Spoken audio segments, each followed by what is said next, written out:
Abre tu Biblia en el primer libro de Samuel, capítulo 19.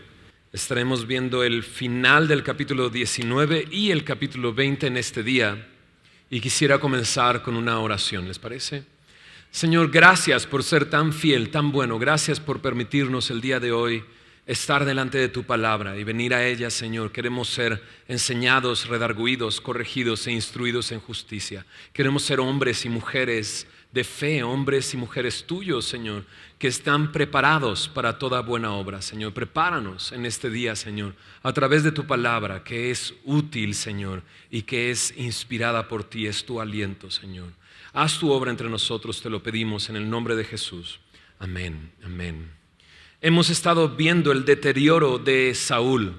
El rey Saúl, ese rey que por su orgullo y su soberbia se rebeló en contra del mandamiento de Dios. Desobedeciendo a Dios, se apartó de Dios y lo que hizo Dios fue rasgarle el reino. Él ya lo sabe, que Dios ha encontrado un hombre conforme a su corazón para que reine sobre Israel. Saúl sabe que él ya no es el rey y que el reino se lo ha entregado Dios a otro que es mejor que él. Y estoy seguro que para este momento ya conoce quién es él. Es David. Pero su envidia y sus celos lo han llevado a intentar acabar con la vida de David ya en 2 ocasiones. Y no encontré la palabra hace rato, el adjetivo. Y terriblemente, no es terriblemente, no sé, otra palabra. Tristemente, también tristemente puede ser. Utiliza a su familia con este afán de matar a David. Utiliza a Merab, utiliza a Mical, utiliza a Jonatán. Terminó utilizando mensajeros que fueran por él para sacarlo de su casa, para matarlo sin ningún éxito. En el final del capítulo 19 veremos cómo es Dios claramente el que está protegiendo a David. Y veremos en el capítulo 20 este encuentro entre David y Jonatán y cómo idean un plan para saber si Saúl en verdad quiere matar a David, por si les quedaba duda, ¿no? Pero veamos la primera parte. Mira cómo Dios protege a David y es claramente Dios el que lo está protegiendo. Verso 18 del capítulo 19 dice: Huyó pues David y escapó y vino a Samuel en Ramá y le dijo todo lo que Saúl había hecho con él. Y él y Samuel se fueron y moraron en Naiot. Y fue dado aviso a Saúl diciendo: he aquí que David está en Naiot, en Ramá. Entonces Saúl envió mensajeros para que trajeran a David, los cuales vieron una compañía de profetas que profetizaban y a Samuel que estaba allí y los presidía. Y vino el Espíritu de Dios sobre los mensajeros de Saúl y ellos también profetizaron. Cuando lo supo Saúl, envió otros mensajeros, los cuales también profetizaron. Y Saúl volvió a enviar mensajeros por tercera vez y ellos también profetizaron. Entonces él mismo fue a Ramá y llegando al gran pozo que está en Secú, preguntó diciendo: ¿dónde están Samuel y David? Y uno respondió: he aquí están en Naiot, en Ramá. Y fue a Naiot en Ramá y también vino sobre él el Espíritu de Dios. Y siguió andando y profetizando hasta que llegó a Naiot en Ramá. Y él también se despojó de sus vestidos y profetizó igualmente delante de Samuel. Y estuvo desnudo todo aquel día y toda aquella noche. De aquí se dijo: ¿también Saúl entre los profetas? Es muy claro que Dios está protegiendo a David. David busca ayuda en Samuel. Samuel es este profeta que Saúl lo ha alejado con su rebeldía y su desobediencia. Y qué increíble poder tener a personas así a nuestro alrededor, como Samuel, hombres que aman a Dios, hombres de fe. Y David encuentra en Samuel a esa persona y va y le cuenta todo lo que Saúl le había hecho. Imagínate todo lo que le estuvo contando, ¿no? Y Samuel le dice: ¿sabes qué? Vayamos a Naiot. En Naiot, por lo que se nos explica, al parecer hay una escuela de profetas que Samuel presidía. Y es ahí donde encuentran un refugio. Qué tiempo tan refrescante para David. Estar en compañía de los profetas, alabando, adorando a Dios, recalibrando la situación como él ha estado viviendo, ha sido amenazado y han intentado matarlo ya varias veces. Pero entonces le van con el chisme a Saúl. Y alguien habló, y alguien abrió la bocota y dijo, está en Ramá con Samuel, ¿no? Y creo que ese alguien está buscando algo de Saúl. ¿Estás buscando a David? Yo sé dónde está, ¿no? Pero esa persona se está asociando con un hombre terrible, con Saúl. Pero entonces Saúl sabe dónde están y manda un primer grupo de mensajeros para traerlos. Pero Dios toma el control de la vida de estas personas y comienzan a profetizar, no a hablar acerca del futuro, sino a comenzar a hablar y alabar a Dios junto con los otros profetas. Y es evidente que es Dios el que está protegiendo a David, porque es el Espíritu de Dios tomando el control de estas personas. Pero no solamente un grupo de mensajeros, sino que Saúl, al enterarse que hicieron esto, mandó a un segundo grupo y un tercer grupo, a ver si la tercera es la vencida, ¿verdad? Pero lo mandó 3 veces y ni siquiera con las 3 veces, viendo el poder de Dios, tomando el control de esos mensajeros, él no se detiene y decide ir él personalmente. Y esta escena, cuando él llega al lugar, llega al pozo, pregunta dónde está Samuel, camino allá profetiza, ¿no? Nos recuerda a la primera escena de Saúl en su encuentro con Samuel, ¿recuerdas? Hace algunos 10 capítulos atrás, por ahí del capítulo 10 de este primer libro de Samuel, Saúl está buscando las asnas de su padre. Y el criado que iba con él le dice, ¿sabes? Hay un vidente aquí cerca. Vayamos a preguntar qué pasó con las asnas. Y entonces van y llegan a un pozo y preguntan, ¿dónde está Samuel? Y camino hacia donde está Samuel, él es lleno del Espíritu y profetiza. Y ahí dijeron, ¿está Saúl entre los profetas? En la primera ocasión, hace algunos años atrás, era un asombro. ¡Wow! Saúl entre los profetas, es un hombre espiritual. Pero ahora la pregunta no es como un asombro, sino como una burla. ¡Ay, Saúl entre los profetas! Porque la historia ha cambiado por completo. Son 2 momentos muy distintos en la vida de Saúl. El primero no estaba buscando nada, sí estaba buscando, ¿qué cosa? Las asnas, ¿no? Pero no estaba buscando un reino, no estaba buscando algo para él mismo. En esta ocasión, lo que está buscando es matar a David, que se ha convertido en una amenaza en contra de su reino. Saúl está lleno de orgullo y lleno de soberbia, y Dios lo humilla.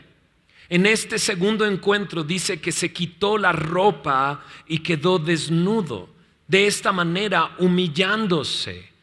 Jesús dice, el que se enaltece será humillado, pero el que se humilla será enaltecido. Y Saúl se ha enaltecido todo este tiempo y Dios lo humilla, y tomando el control de su vida queda desnudo para estar todo ese tiempo y todo ese día y toda esa noche profetizando igual delante de Samuel. Y de repente podrías decir, wow, entonces si Dios lo tocó, algo va a pasar. Y muchas veces vemos esto.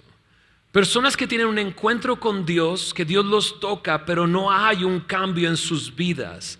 Esto se convierte en una experiencia. Y tristemente, muchas veces como creyentes buscamos esa experiencia de sentir algo, pero nunca hay una transformación en el corazón.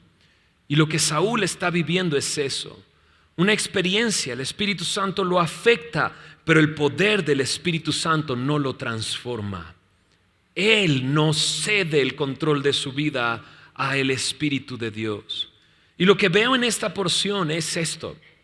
Saúl está recibiendo una oportunidad más para recordar quién es Dios y rendirse al Señor. Dios es paciente, es lento para la ira y grande en misericordia. Y si Dios una vez más el día de hoy te toca tu vida, te habla, te muestra algo, asegúrate de no vivirlo como Saúl. Una experiencia, pero sin transformación. Una experiencia, pero sin arrepentimiento. El día de hoy ven a Él Y dices, bueno, a lo mejor es que no siento arrepentimiento ni dolor por mi pecado. Créeme, pídeselo y Él te lo va a dar. Dile, Señor, lléname de tristeza, de la tristeza que tú traes a nuestro corazón, que nos lleva al arrepentimiento, donde hay vida. Porque la tristeza del mundo trae muerte. Humíllate delante de Él para que entonces Él te exalte, te levante, te tome y transforme tu vida y cambie tu vida. Pero no vivamos momentos como Saúl, experiencias que no transforman nuestro corazón. También lo que vemos es esta protección divina que David está experimentando. En el Salmo 27 él escribió, Jehová es mi luz y mi salvación, ¿de quién temeré? Jehová es la fortaleza de mi vida, ¿de quién me atemorizaré? Y él mismo vemos un contraste completo entre David y Saúl. El Espíritu de Dios toma el control de la vida de Saúl y lo pone a profetizar y lo humilla y se desnuda. Pero David está experimentando una relación con Dios, viendo su protección y su cuidado constantemente en su vida. Ahora Saúl cambiará. El capítulo 20 muestra cómo Jonatán y David se ponen de acuerdo para ver si realmente hay un cambio en Saúl. Pero recordemos esto, David no es el problema de Saúl. El problema de Saúl es su orgullo, su necedad, su rebeldía, su desobediencia, su envidia y el intento de matar a David. David no es el problema de Saúl. David lo único que hace es evidenciar el problema de Saúl. Está sacando lo peor del corazón de Saúl. Pero veamos si cambia. Mira lo que dice en 1 de Samuel, capítulo 20, verso 1 al 4. Después David huyó de Nayot en Ramá y vino delante de Jonatán y dijo, ¿qué he hecho yo? ¿Cuál es mi maldad o cuál mi pecado contra tu padre para que busque mi vida? Él le dijo, en ninguna manera no morirás. He aquí que mi padre ninguna cosa hará, grande ni pequeña, que no me la descubra, porque pues me ha de encubrir mi padre este asunto. ¿Por qué? No será así. Y David volvió a jurar diciendo, tu padre sabe claramente que yo he hallado gracia delante de tus ojos. Y dirá, no sepa esto, Jonatán, para que no se entristezca. Y ciertamente vive Jehová y vive tu alma, que apenas hay un paso entre mí y la muerte. Y Jonatán dijo a David, lo que deseare tu alma, haré por ti. Y aquí comienza este intento de David buscando si hay un cambio real en Saúl. Porque la pregunta es de repente, ¿por qué se fue de Nayot? Si en Nayot Dios lo protegió, y lo protegió muy bien, ¿por qué salir de ese lugar? Y creo que la respuesta es para comprobar si Saúl ha cambiado. Entonces va a donde está Jonatán, que es donde está Saúl. Y Jonatán y David se conocen de antemano. Hablábamos la semana pasada que había una amistad muy profunda entre ellos. Surgió un amor, dice que se amaban como a sí mismo. Pero recordando esa escena, mira, 1 de Samuel 18, en el versículo 4, no solamente revela una amistad, sino revela algo más en la vida de Jonatán y David. En el verso 4 dice, Jonatán se quitó el manto que llevaba y se lo dio ¿a quién? A David. Y otras ropas suyas, hasta su espada, su arco y su talabarte. Jonatán no solamente encontró en David un amigo, Jonatán encontró en David un rey. Eso es lo que encontró. Sabía que este era el hombre que Dios iba a levantar como rey en Israel. Y lo que hace es ceder su lugar como heredero del rey a David. Por eso se quita el manto y se lo da a David. Es como si Jonatán renunciara a su derecho al trono y se lo cede completamente a David. Es como si le dijera, yo sé que soy el heredero del rey y me corresponde el trono después de la muerte de mi padre, pero no lo quiero. Tú eres mi rey. Y le entrega el manto, y le entrega su espada, su arco y su talabarte. Pero así como encontró un amigo en David, encontró también un rey. Y al hacer esto, no solo reconoció a David como rey, sino él renunció a su privilegio y comenzó una amistad muy profunda. Y es por eso que va a buscar David a Jonatán. Y cuando lo encuentra, lo primero que le dice es: ¿qué he hecho? ¿Qué le he hecho a tu papá? Y la verdad es que la respuesta es: nada. David no le ha hecho nada a Saúl, o no ha pecado contra Saúl. Lo único que ha hecho David es bendecir a Saúl. Cantaba y cantaba muy bien. Componía y componía buenas rimas, ¿verdad que sí? Y las cantaba delante de Saúl y se calmaba de la ansiedad que vivía. Venció al gigante que por 40 días estuvo amenazando al pueblo de Israel. Él lo venció. Venció y conquistó frente a las batallas que Saúl lo mandaba a enfrentar. En realidad David solo ha bendecido a Saúl. Por eso David llega y se pregunta: ¿pero qué he hecho? ¿Qué mal he hecho para que busque mi vida? Para que busque matarme. Y sabes, aquí David necesita aprender algo, y nosotros quizás tenemos que aprender algo. Que hay momentos en que Dios permite la prueba en nuestra vida y que no necesariamente está relacionado con algún pecado que yo he cometido, sino con un pecado que ha cometido otra persona. Ahora, David no es una persona, una linda palomita, como diríamos. De hecho, en este capítulo mismo lo veremos desviándose un poco, y el próximo capítulo, no quieres perderte la próxima semana, lo veremos mintiendo y confiando y poniendo su confianza no en el Señor, sino en otro lugar y en otras personas. Lo veremos, porque David sí va a vivir consecuencias de su pecado. O sea, David tiene la capacidad de pecar igual que Saúl. David va más adelante en su vida, estando ya en Jerusalén y en su casa, va a tomar la mujer de su vecino y va a terminar matando a su vecino para quedarse con su mujer. Y va a vivir consecuencias de su pecado. Pero en este caso no es así. David no ha hecho nada para sufrir esta persecución de mano de Saúl. Y entiendo entonces una cosa: que hay momentos en que Dios permite la prueba de nuestra fe. En Santiago capítulo 1, verso 2 al 4 nos dice: tened por sumo gozo cuando os halléis en diversas pruebas, porque la prueba de vuestra fe produce paciencia, y la paciencia, teniendo su obra completa, produce hombres perfectos y cabales, que no les falta cosa alguna. ¿Sabes? Hay momentos en que Dios prueba nuestra fe.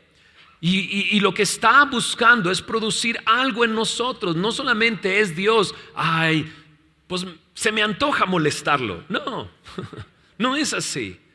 Sino quiero transformarlo. Quiero darle paciencia. Y dices: ya entiendo. Eso es lo que he requerido por mucho tiempo. Paciencia, ¿no? Pero no solamente eso, Dios busca transformarnos y hacernos hombres perfectos y cabales. La palabra perfecto me habla de completo. La palabra cabal me habla de completamente sano. Y tiene esta intención que dice al final del versículo: sin que le falte cosa alguno, que estemos completos. ¿En quién? En Él. Y sí, cuesta trabajo tener sumo gozo cuando me hallen diversas pruebas. A nadie le encanta la prueba. Nadie es, Dios me está probando. No. Cuesta trabajo entender lo que Dios está haciendo, pero David se está cuestionando eso. ¿Qué hice? ¿Qué fue lo que hice? No he hecho nada para que Él busque mi vida. Y es que David necesita ser fortalecido por el Señor, porque un día será Él el rey de Israel. Un día Dios le hablará y le dará un pacto que de Él vendrá el Mesías, de Él vendrá el Cristo. Y Dios está tratando con David. Jonatán le contesta con dos cosas. Número uno, le dice: no morirás. Y en esto Jonatán tiene toda la razón. En manos de Saúl David no va a morir. Pero luego le dice otra cosa. Le dice: ¿sabes? Mi papá siempre me dice todo lo que va a hacer. ¿Cómo no me va a decir lo que va a hacer? Y de repente es: a ver, voltea para atrás. O sea, ¿no te juró que no me iba a matar? Y lo intentó una vez más. Creo que Jonatán en cierto punto está pensando bien, y creo que es bueno pensar bien, ¿no? Pero Jonatán está rayando en esta ingenuidad acerca de su padre, porque su padre abiertamente ha buscado matar a David. Y entonces David le dice: a ver, pero es que tu padre sabe de la amistad que tenemos entre nosotros. Tu padre te vio entregándome tu manto. Él sabe de eso, por eso no te va a descubrir lo que va a hacer. Y entonces Jonatán solamente le dice en el verso 4 al final: lo que deseare tu alma haré por ti. En otras versiones se traduce esto como: dime cómo puedo ayudarte, dime qué puedo hacer. Y lo que David necesitaba en ese momento eran esas palabras. Jonatán está acertando al simplemente venir con su amigo y decirle: lo que quieras que yo haga, eso hago. Porque a veces somos tentados a, cuando alguien de nuestros amigos está en una prueba, a decirle: ¿que no tienes fe? ¿Que no tú me dijiste la vez pasada? A ver, ¿y dónde quedó el gozo o qué? No, hay veces que lo único que necesitamos de nuestros amigos es que nos digan: aquí estoy y aquí voy a estar. Y lo que quieras que haga, eso es lo que voy a hacer. Y David necesitaba escuchar esas palabras, porque David puede reconocer, dice el versículo 3 al final: hay un paso entre mí y la muerte. David, siendo perseguido por Saúl, veía la fragilidad de su vida. En cualquier momento podía perder la vida. ¿Alguna vez te has sentido así? ¿Alguna vez has vivido un momento así? ¿Te imaginas vivir así? No. Pero ¿sabes qué? Todos los días los vivimos así. En realidad esa es nuestra vida. Estamos a un paso de la muerte. En cualquier momento podríamos morir. Qué importante entonces es estar preparado para morir. Porque muchos en esta vida se preparan para vivir. A través de estudios, a través de carreras, a través de trabajo, esfuerzo, incluso alimentación, ejercicio, cualquier cosa. Buscas alargar tus días y así poder aprender a vivir o prepararme para vivir. Pero ¿quién se prepara para morir? La única manera de estar preparado para morir es asociarnos con el Señor Jesús. La Biblia dice que aquel que tiene al Hijo tiene la vida, aquel que no tiene al Hijo de Dios no tiene la vida. El único camino a la vida eterna es el Señor Jesús, que vino a este mundo para morir por nuestros pecados, resucitar al tercer día, demostrando que Él es el Hijo de Dios y que el pago fue cubierto por nuestros pecados. Y si creemos en Él, tenemos vida eterna. ¿Estás preparado para morir? Porque solamente hay un paso entre la muerte y nuestra vida. Si no estás preparado para morir, al final yo quiero invitarte para que estés listo para ese momento en que Dios nos llame. Mira entonces cómo planean ver si Saúl quiere matarle. En el versículo 5 dice así al versículo 11: David respondió a Jonatán: he aquí que mañana será nueva luna y yo acostumbro sentarme con el rey a comer. Mas tú dejarás que me esconda en el campo hasta la tarde del tercer día. Si tu padre hiciere mención de mí, dirás: me rogó mucho que lo dejase ir corriendo a Belén, su ciudad, porque todos los de su familia celebran allá el sacrificio anual. Si él dijere: bien, bien está, entonces tendrá paz tu siervo. Mas si se enojare, sabe que la maldad está determinada de parte de él. Harás pues misericordia con tu siervo, ya que has hecho entrar a tu siervo en pacto de Jehová contigo. Si hay maldad en mí, mátame tú, pues no hay necesidad de llevarme hasta tu padre. Jonatán le dijo: nunca tal te suceda. Antes bien, si yo supiere que mi padre ha determinado maldad contra ti, ¿no te lo avisaría yo? Dijo entonces David a Jonatán: ¿quién me dará aviso si tu padre le respondiere ásperamente? Jonatán dijo a David: ven, salgamos al campo. Y salieron ambos al campo. Entonces hacen el plan. ¿Qué vamos a hacer? Pongamos a prueba a tu padre. Eso es lo que están haciendo. Hagamos esto. Mañana es el sacrificio anual y si yo no estoy, dile estas palabras. Ahora lees el texto y dices: David le está pidiendo a Jonatán que mienta. Y dices: oh. La verdad encontré dos respuestas así. Pues puede que sí, puede que no. Es así de simple. Puede que sí le está pidiendo que mienta. Y si es eso, entonces cuidado, porque Jonatán corre el peligro de perder su vida por esta mentira. Y lo veremos en unos momentos. Pero puede que no. ¿Por qué? Porque David es probable que haya hecho ese viaje a Belén y regresar de Belén a Jerusalén sin ningún problema. Pero ese es el plan. ¿Sabes? Veamos cómo reacciona tu padre a mi ausencia en el sacrificio anual. Si él dice bien, pues entonces todo está bien. Pero si él se enoja, entonces está determinado la maldad de tu padre hacia mí. Me encanta cómo David incluso insiste en este punto. No solamente qué he hecho yo, sino le dice a Jonatán, si he hecho algo malo, mátame de una vez. ¿Para qué vamos con tu padre? Si yo he hecho algo y hay maldad en mí, entonces acaba con mi vida en este momento, ¿no?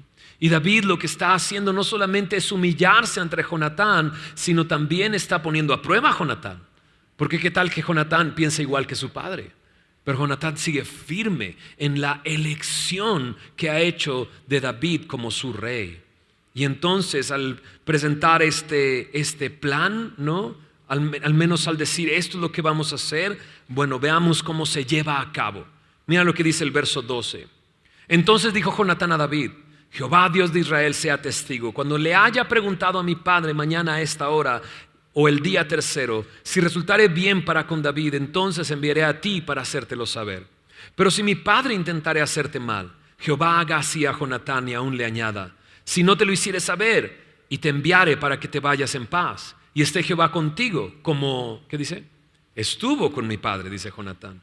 Y si yo viviere, harás conmigo misericordia de Jehová para que no muera, y no apartarás tu misericordia de mi casa para siempre. Cuando Jehová haya cortado uno por uno los enemigos de David de la tierra, no dejes que el nombre de Jonatán sea quitado de la casa de David.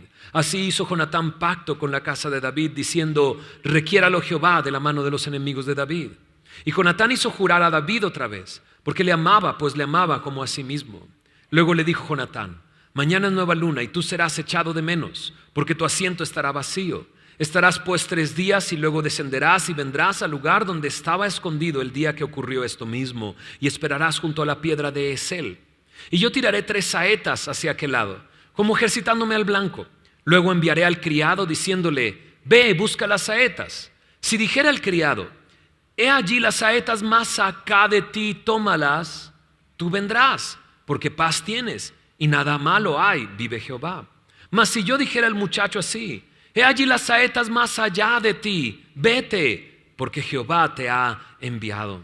En cuanto al asunto de que tú y yo hemos hablado, esté Jehová entre nosotros, dice, 2 para siempre. Entonces idean el plan, así va a ser el plan. Pero antes de hacer el plan, Jonatán vuelve a firmar un convenio con David. Tendrás misericordia de mi familia. Porque Jonatán es un hombre de fe que conoce la voluntad de Dios y sabe que David no va a morir, se lo dijo. Pero también está reconociendo, tú vas a reinar. Y era común en esta época que cuando un rey tomaba el gobierno de una región, mataba a todos los herederos del rey anterior, para así evitar cualquier hombre reclamando el trono de su padre. Entonces cuando llegaba al reino, lo primero que hacía era tomar toda la familia del dios anterior y matarlos, así apagar cualquier revuelta que se pueda levantar en algún momento. Y Jonatán sabe que David será rey y por lo tanto le dice, no vas a hacer eso, tú vas a tener misericordia de nosotros. Y juran y hacen un pacto, ten misericordia de mi familia. Y lo veremos más adelante en la vida de un hombre llamado Mefiboset, hijo de Jonatán, lisiado de los pies, que por el resto de su vida, después de que David lo llama, vivirá sorprendido de estar sentado a la mesa del rey como un hijo del rey. Pero entonces ponen el plan. Depende de lo que suceda. Si mi padre dice que todo está bien o si mi padre dice que todo está mal, esta será nuestra señal, unas flechas. Saldré con mi criado, soltaré flechas. Si le digo al criado, ven, están más cerca las flechas, tú puedes venir. Pero si le digo a mi criado, vete más allá porque pasaron las flechas de ti, entonces te tienes que ir. Y esto era la señal para saber qué es lo que David tenía que hacer. Por si acaso Saúl mandara a vigilar a Jonatán pensando que se va a encontrar con David. Esa será nuestra señal. Y llega el momento de la verdad. ¿Quieres ver el momento de la verdad? Sí. Verso 24 dice, David pues se escondió en el campo y cuando llegó la nueva luna, se sentó el rey a comer pan. Y el rey se sentó en su silla como solía, en el asiento junto a la pared. Paranoico, ¿va? Ya. O sea, el único asiento donde no hay espacio para que alguien esté detrás es el de él. No quiero que nadie esté detrás de mí. Tiene miedo, tiene temor Saúl. Jonatán se levantó y se sentó a Abner al lado de Saúl y el lugar de David quedó vacío. Verso 26. Mas aquel día Saúl no dijo nada porque se decía, le habrá acontecido algo y no está limpio, de seguro no está purificado. Siendo esto un sacrificio anual, necesitabas ir a ese sacrificio purificado. Pero si David había tocado algo que lo contaminara, algo que lo hiciera inmundo, tenía que pasar por un proceso de purificación y unirse a la fiesta hasta el siguiente día. Y esto me llama la atención, porque Saúl sabe que David no haría algo extraño o raro, ¿no?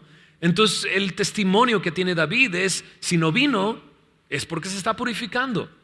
Verso 27. Al siguiente día, el segundo día de la nueva luna, aconteció también que el asiento de David quedó vacío. Y Saúl dijo a Jonatán su hijo, ¿por qué no ha venido a comer el hijo de Isaí hoy ni ayer?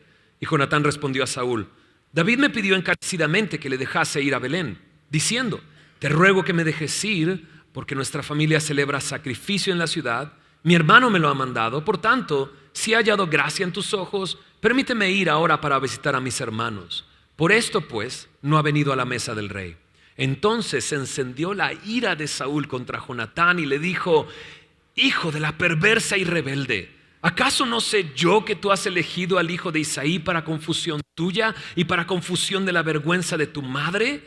Porque todo el tiempo que el hijo de Isaí viviere sobre la tierra, ni tú estarás firme, ni tu reino. Envía pues ahora y tráemelo, porque ha de morir. Y Jonatán respondió a su padre, Saúl, y le dijo, ¿por qué morirá? ¿Qué ha hecho? Entonces Saúl le arrojó una lanza para herirlo, de donde entendió Jonatán que su padre estaba resuelto a matar a David. No, pues así pues iba. Y se levantó Jonatán de la mesa con exaltada ira y no comió pan el segundo día de la nueva luna porque tenía dolor a causa de David, porque su padre le había afrentado. ¿Qué pasa al siguiente día? El primer día pasa, pero al siguiente día el infierno se desata, ¿no? Pero desde el primer día, desde el principio del segundo día, él pregunta, y la pregunta de Saúl hacia Jonatán acerca de David marca mucho lo que está sintiendo Saúl. ¿Te das cuenta cómo pregunta por David?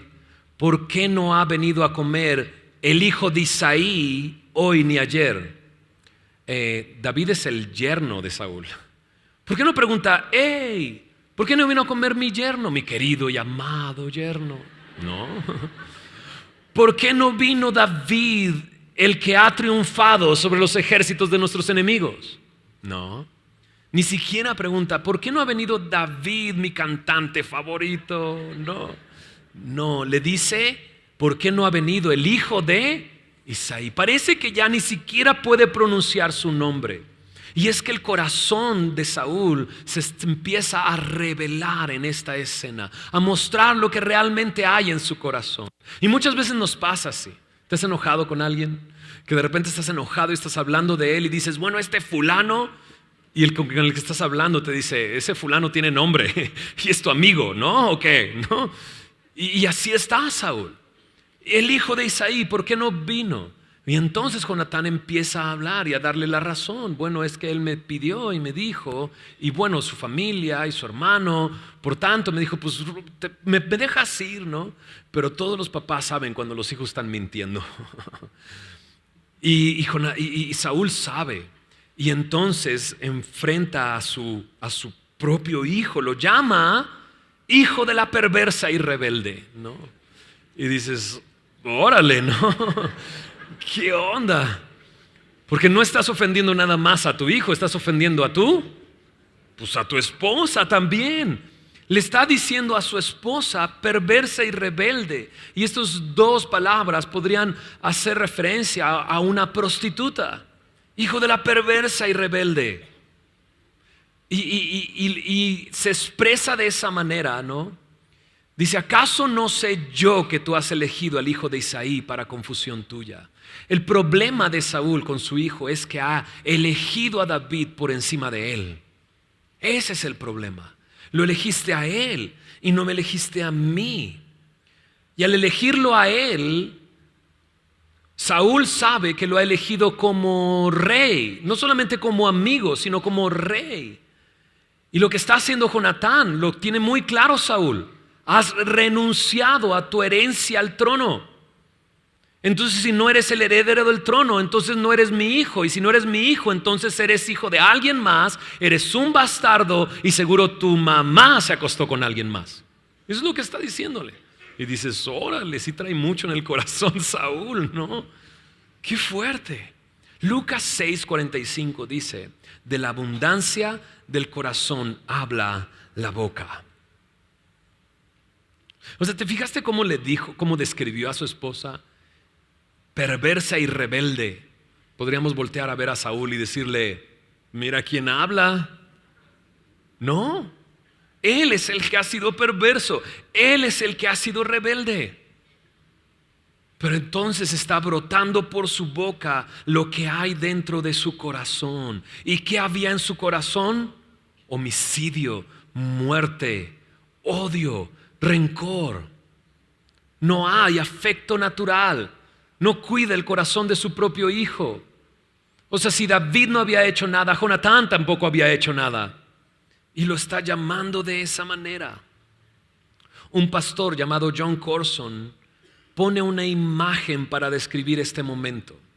Él dice, es como una esponja, ¿no?, que está llena de un líquido en el fregadero, pero no sabes cuál es el líquido.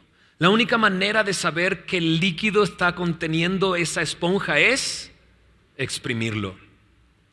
Ahora, al exprimirlo va a salir eso que tiene, sea jugo, sea leche, sea, ¿no?, sea cualquier cosa, ¿no? Pero lo único que está haciendo Jonatán con esto, lo único que está haciendo David con esto es exprimir a Saúl. Pero no es que Jonatán y David pusieron eso en el corazón de Saúl, eso ya estaba en el corazón de Saúl. David, dijimos hace unos momentos, no es el problema de Saúl. David es el que está revelando el verdadero problema de Saúl. Y esto es lo que tenía en su corazón. Que en el momento en que se siente traicionado por su hijo, lo llama de esta manera. Le dice claramente en el verso 31, el tiempo en que el hijo de Isaí viva, tu reino no estará firme. ¿Qué está haciendo Saúl? Aferrándose a su reino, creyendo que todavía puede haber una dinastía después de él, como reyes de Israel. Saúl está completamente perdido. Su corazón está lleno de soberbia, orgullo, necedad, envidia, celos, amargura, odio, rencor, muerte, homicidio en su corazón. David se había convertido en una amenaza para su reino, pero ahora su propio hijo se está convirtiendo en una amenaza y lo ataca. En un instante dice en el verso 32 que a Jonatán se le ocurre preguntar, pues ¿qué hizo? No. Y Saúl toma la lanza que está una vez más en su mano como un símbolo de autoridad, como un símbolo de no voy a soltar esto, y la arroja en contra de Jonatán. ¿No? Qué impresionante. Intentó ahora matar a su propio hijo, pero gracias a esto Jonatán entendió. No, pues así, pues sí. Si quieres matar a David, eso me queda muy claro. Y Jonatán se levantó lleno de ira en ese momento. No comió en la mesa y está lleno de dolor por lo que está sucediendo en su propia casa. Ahora, este es un rey, el cual se está exprimiendo su corazón y está saliendo homicidio y odio. Pero en la Biblia presenta la historia de otro rey, el Rey de Reyes y Señor de Señores, que también en la cruz del Calvario él fue exprimido. Pero ¿qué brotó de su corazón? La Biblia dice que estando en la cruz, él dijo estas palabras a su Padre: Padre, perdónalos porque no saben lo que hacen. El corazón del Señor Jesús también fue exprimido, pero lo que brotó de su corazón fue amor y compasión, a diferencia de Saúl, odio y homicidio. Veamos el final de este capítulo. Verso 35 dice: Al otro día de mañana salió Jonatán al campo, al tiempo señalado con David, y un muchacho pequeño con él. Y dijo al muchacho: corre y busca las saetas que yo tiraré. Y cuando el muchacho iba corriendo, él tiraba la saeta de modo que pasara más allá de él. Y llegando el muchacho a donde estaba la saeta que Jonatán había tirado, Jonatán dio voces tras el muchacho diciendo: ¿no está la saeta más allá de ti? Y volvió a gritar Jonatán tras el muchacho: corre, date prisa, no te pares. Y el muchacho de Jonatán recogió las saetas y vino a su señor. Pero ninguna cosa entendió el muchacho. Solamente David y Jonatán entendían de lo que se trataba. Luego dio Jonatán sus armas a su muchacho y le dijo: vete y llévalas a la ciudad. Y luego que el muchacho se hubo ido, se levantó David del lado del sur, se inclinó 3 veces postrándose hasta la tierra, y besándose el uno al otro, lloraron el uno con el otro, y David lloró más. Jonatán dijo a David: vete en paz, porque ambos hemos jurado por el nombre de Jehová, diciendo: Jehová esté entre tú y yo, entre tu descendencia y mi descendencia para siempre. Y él se levantó y se fue, y Jonatán entró en la ciudad. Qué momento tan emotivo, ¿verdad? Qué fuerte, qué intenso. Una amistad que estaba muy cercana, amor entre los dos, está siendo roto por el pecado del padre de Jonatán, por el pecado de Saúl, ¿no? Y se despiden y hacen este ritual que habían dicho que iban a hacer. Y me imagino a David escondido detrás de las rocas, ¿no? En esta roca llamada Esel, que el nombre Esel significa partida, porque ahí ellos dos partieron, ¿no? Me imagino escuchando a Jonatán: ¿no se fue más allá de ti la flecha? Y no puedo dejar de ver el rostro de David lleno de lágrimas desde ese momento, sabiendo que todo cambiaría a partir de ese momento para él, ¿no? La noticia era pésima. Saúl quería matarlo. Y le dice Jonatán otra vez al muchacho: corre, date prisa, está más allá. Y entonces cuando regresa con las flechas, el muchacho así de: ¿what? ¿Qué pasó? No sé. Lo manda a su casa de regreso a la ciudad, y entonces se encuentran David y Jonatán y lloran. Y hay un amor y una amistad entre los dos. Dice que se besaron uno al otro, como una costumbre de esa época y de hoy en día en esa región. Los hombres se besan para despedirse, ¿no? Y no hay nada más en esto, solamente eso, una despedida, ¿no? Hace tiempo, en el año 96, fui a Argentina, ¿no? Esto es una costumbre en Argentina, que los hombres se saluden de beso, ¿no? Y fui a Argentina en el 96, estando sin Cristo. Fui a hacer un concierto a un lugar llamado Cemento. La gente estaba súper emocionada, borracha y sudada, ¿no? Y se subían al escenario y nos besaban. Nos besaban. Y era así como: hazte para allá, ¿no? Barbón, borracho y sudado, ¿no? Pero era una costumbre en Argentina, ¿no? El año pasado, 2015, fui de regreso a Argentina. Visité muchos lugares con muchos pastores y también me besaban. Y me saludaban así, y se despedían así de mí, ¿no? Algunos de repente, como andaba con puros argentinos, pues lo hacían, y algunos se frenaban: pero tú eres mexicano, ¿no? Y yo: sí, pero bueno, pues ya que, ¿no? Aquí en Argentina sí se saludan, ¿no? Y es chistoso porque es la costumbre ahí. Y me decían: entonces, ¿cómo se despiden ustedes? Y le digo: no, pues saludas de mano, das un abrazo, te separas y saludas de nuevo de mano. Y ellos: ay, no, qué tardado, mejor un beso. Y no hay nada más en esta escena más que el dolor de una partida. A Pablo le pasó algo muy parecido cuando él anunció a la iglesia de Éfeso en Mileto que nunca más lo iban a volver a ver. Dice que lloraron junto con él, lo tomaron del cuello y le besaban.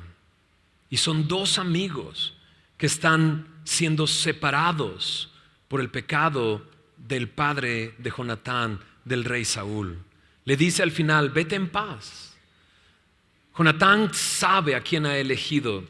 Su padre dijo bien: yo sé que has elegido al hijo de Isaí para tu confusión. No, realmente era para confusión de Saúl. Pero Jonatán no estaba confundido. Lo entiende claramente. En 1 de Samuel, capítulo 23, lo puedes ver. Una vez más se encontraron en Ores. En el primer libro de Samuel, capítulo 23, verso 17, dice que Jonatán vino a David, le dijo: no temas, pues no te hallará la mano de Saúl mi padre, y tú reinarás sobre Israel, y yo seré segundo después de ti, y aún Saúl mi padre así lo sabe. Jonatán sabía que David iba a reinar, ¿no? Entonces muchas cosas hemos aprendido en estos dos capítulos. David viviendo la protección de Dios, el Espíritu de Dios tomar el control de los mensajeros y de Saúl. Hemos aprendido que Saúl tuvo una experiencia con Dios, pero que no afectó su corazón. Pero está viviendo una vez más la misericordia de Dios. Que no nos pase eso. Que si Dios toca nuestra vida el día de hoy y nos muestra una vez más su amor, vengamos a Él en oración y en arrepentimiento, confesando nuestros pecados y pidiéndole a Él que transforme nuestras vidas. No vivas una experiencia nada más. Deja que el poder del Espíritu Santo controle tu vida y transforme tu vida. Hemos aprendido también acerca de cómo en el corazón, si hay homicidio y odio y rencor, va a brotar por la boca. En el momento en que se ha apretado esa esponja, va a surgir lo que hay en el corazón.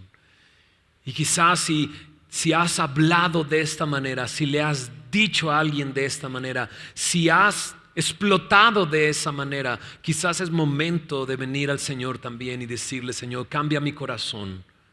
Porque quiero que de la abundancia del corazón, como dice tu palabra, salga por la boca bendición, compasión, amor, como tú, Señor.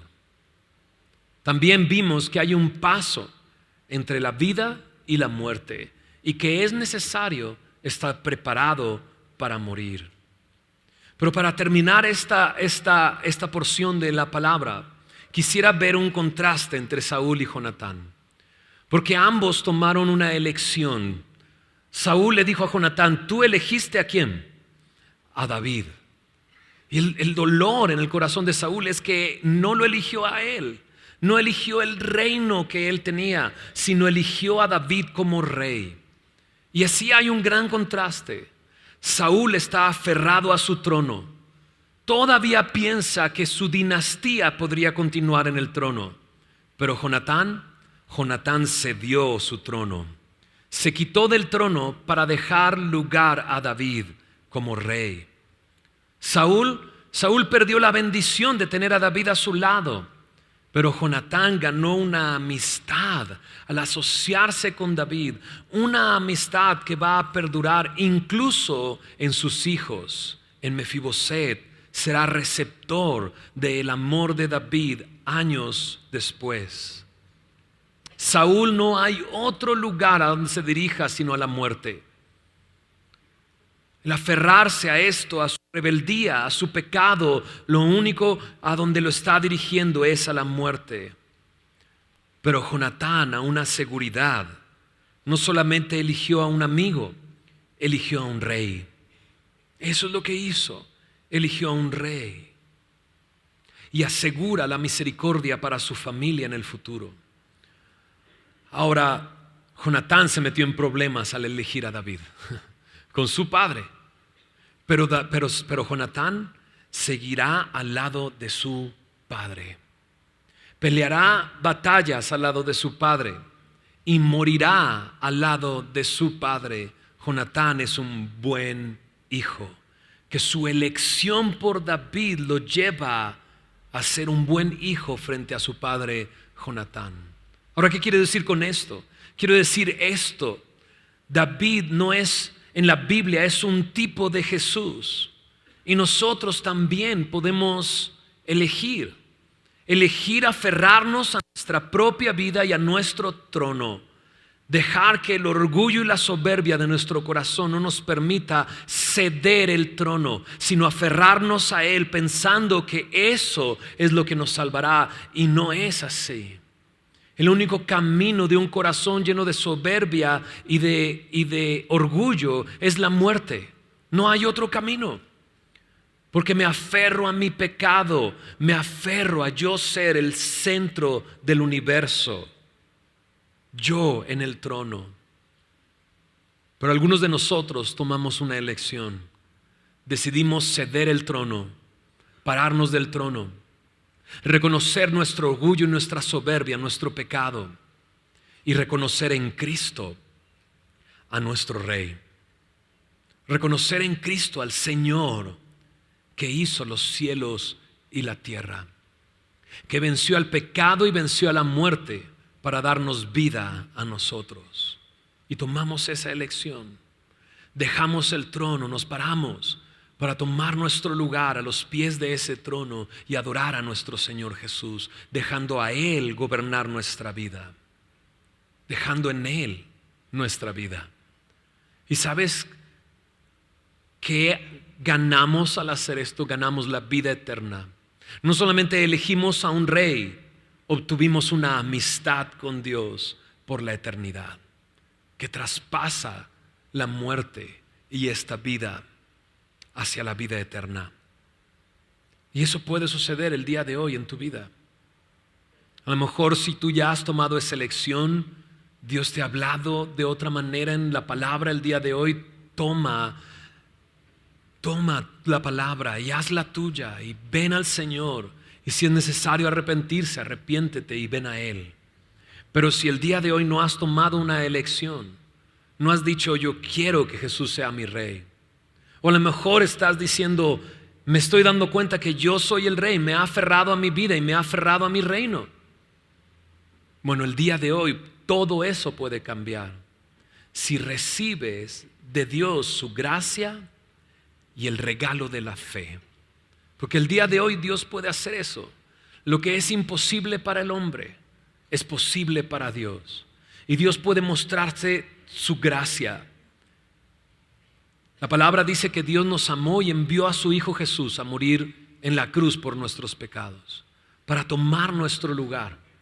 Lo que tienes que hacer es reconocer nuestro pecado, reconocer tu pecado, arrepentirte de tu pecado y confiar en el Señor Jesús el día de hoy. Si recibes su gracia y recibes la fe para creer que Él es el Hijo de Dios, que murió en la cruz y resucitó al tercer día, entonces elige por el Señor. Toma al Señor, hazlo tu Señor. No solamente ganarás un rey, ganarás un amigo por la eternidad. ¿Ok? ¿Oramos? Pongámonos de pie para orar. Mientras te estás poniendo de pie, si tú necesitas tomar esta decisión de entregarle tu vida a Cristo, al final de la reunión habrá pastores aquí al frente que pueden guiarte en una oración para que recibas a Cristo como tu Señor y Salvador, deposites tu fe en Cristo y puedas a partir del día de hoy caminar en esta vida teniendo a Jesucristo como tu Rey, como tu Señor. ¿Okay? Señor, gracias por tu palabra. Gracias por tu bondad y tu amor. Gracias porque el día de hoy al escuchar tu palabra, Señor, nos encontramos en ella, Señor. Nos encontramos ahí. Ya sea que hayamos vivido tu cuidado y tu protección, revelando tú cómo eres tú el que ha cuidado de nuestras vidas, Señor. Gracias, Señor, porque nos encontramos ahí. Señor, ya sea también teniendo el día de hoy una oportunidad más para arrepentirnos, sabiendo que eres clemente, misericordioso, lento para la ira, grande en misericordia, Señor. Y una vez más quieres tocar nuestra vida. Señor, que no seamos como Saúl, sino que tú puedas transformar nuestro corazón, transformar nuestra vida, Señor. Te lo pedimos, Señor. Pero también, Señor, gracias, Señor, por aquellos amigos, hombres de fe, mujeres de fe que vienen a nuestro lado, Señor, a apoyarnos en los momentos de prueba, Señor. Ayúdanos a ser amigos verdaderos con aquellos que están pasando por pruebas, Señor. Y estar ahí a su lado, Señor. Te lo pedimos, Señor. También, Señor, gracias, Señor. Porque Jonatán nos pone un ejemplo, Señor, de elegir a David como rey. Señor, gracias porque algunos de nosotros, respondiendo a tu gracia y a tu amor y a la fe que nos has dado, hemos tomado la decisión de hacerte a ti rey en nuestra vida, Señor. Tú ya eres rey, Señor. Solo lo reconocimos en nuestra vida, Señor. Pero te pido por aquellos, Señor, que aún no lo han hecho, que el día de hoy puedan asociarse contigo, Señor. Encontrarán en ti no solo un rey, sino un amigo, Señor, para la eternidad. Señor, gracias por tu palabra este día. Sigue haciendo tu obra entre nosotros. Sigue revelándote a nuestras vidas, Señor. Sigue bendiciéndonos, te lo pido, en el nombre de Jesús. Amén.